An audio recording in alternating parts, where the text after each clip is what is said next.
les structures MPS. Mais qu'est-ce que...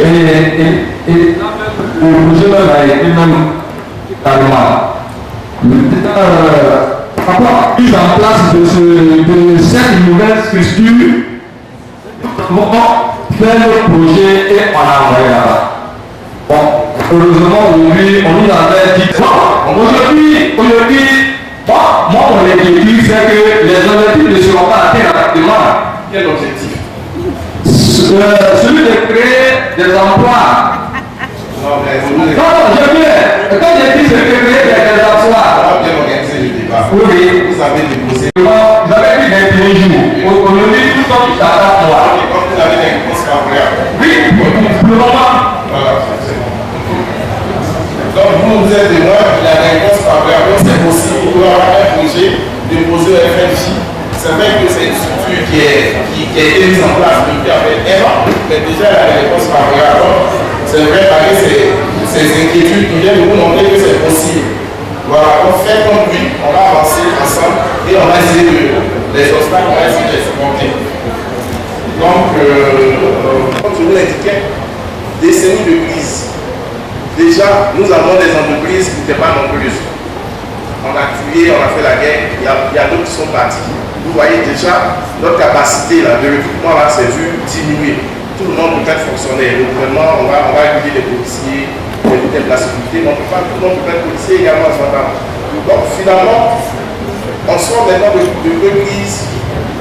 Le gouvernement fait un certain nombre d'efforts, mais pour que ça soit perspective, c'est une question de temps. C'est-à-dire que lorsque vous étiez paralysé suite à un accident, vous ne pouvez pas vous lever. Oui, ce n'est pas possible. Il y a la rééducation au fur et à mesure, mais ça prend du temps. C'est ce que vous devez comprendre.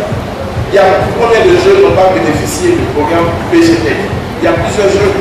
Mais comme vous le savez, en matière d'emploi et de chômage, lorsque vous avez une bonne opportunité, vous pouvez gagner. Vous savez, vous êtes dans le quartier, ça fait 5 ans que vous ne travaillez pas. Lorsque vous avez du travail, vous n'allez pas bien lorsqu'on peut aller au travail, donc, essayez-vous également de... Là, il faut que vous remettiez en cause. Nous sommes tous jeunes, mais l'emploi ne va pas descendre du ciel. Combien de jeunes sont touchés à la maison? Il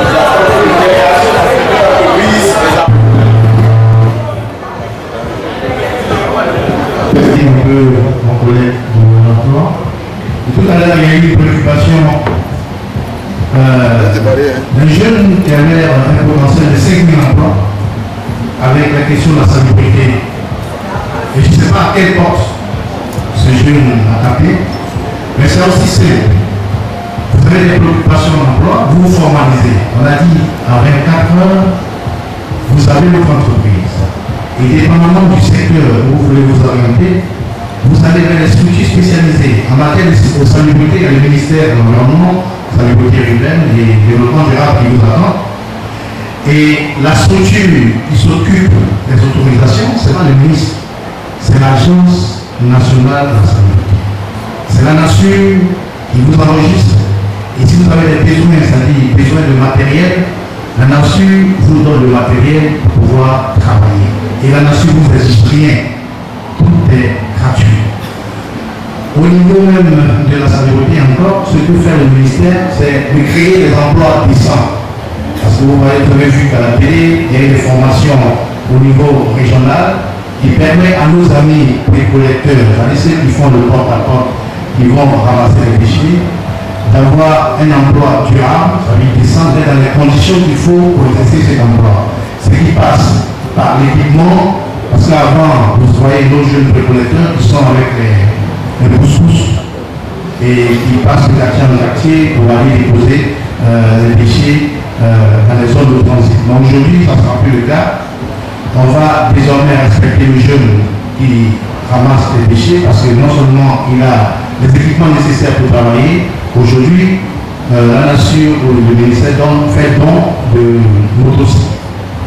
C'est-à-dire, ils sont en moto, ils ont leur porte-bagages derrière et ça leur permet non seulement d'éviter les blessures parce qu'avant ils travaillaient avec la menu, aujourd'hui il y a des gants, il y a tous les matériels d'équipement appropriés pour cela.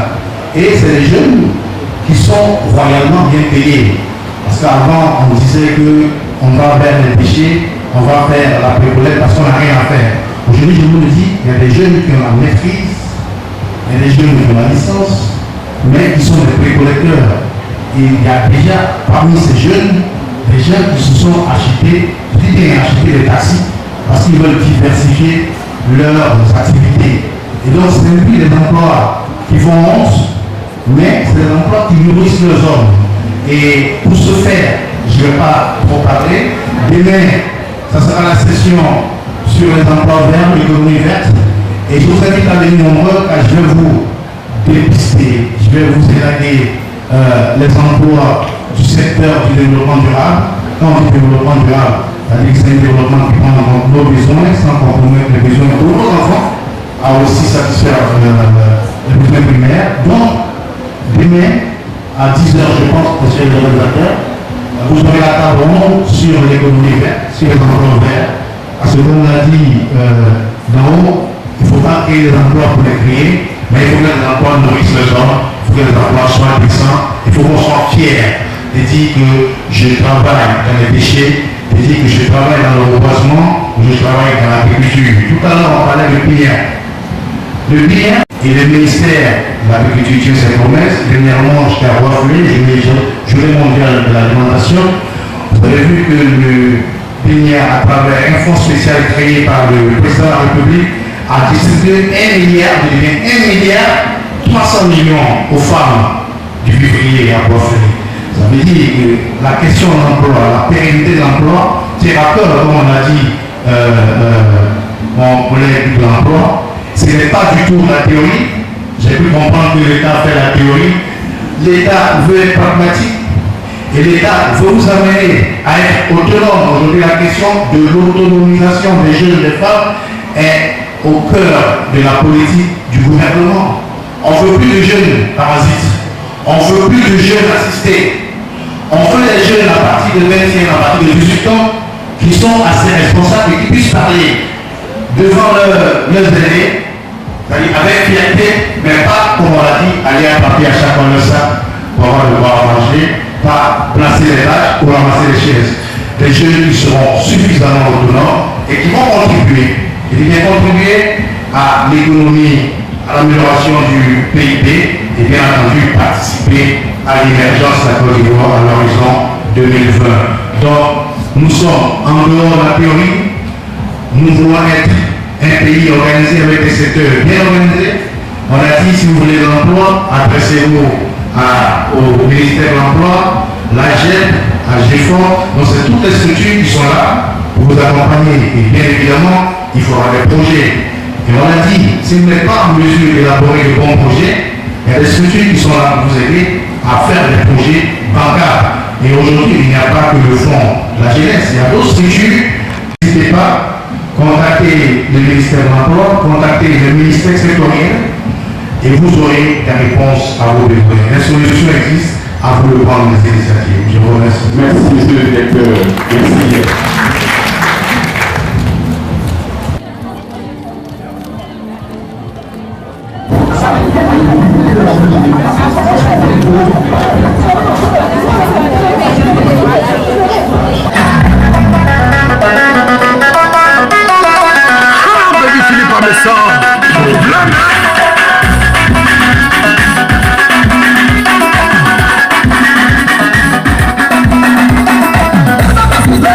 Let's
Est-ce qu'il y a un autre moyen pour pouvoir être physiquement en contact des offres qui sont là aujourd'hui? Parce que sur le site, on postule, mais généralement, il n'y a pas de questions. Il n'y a même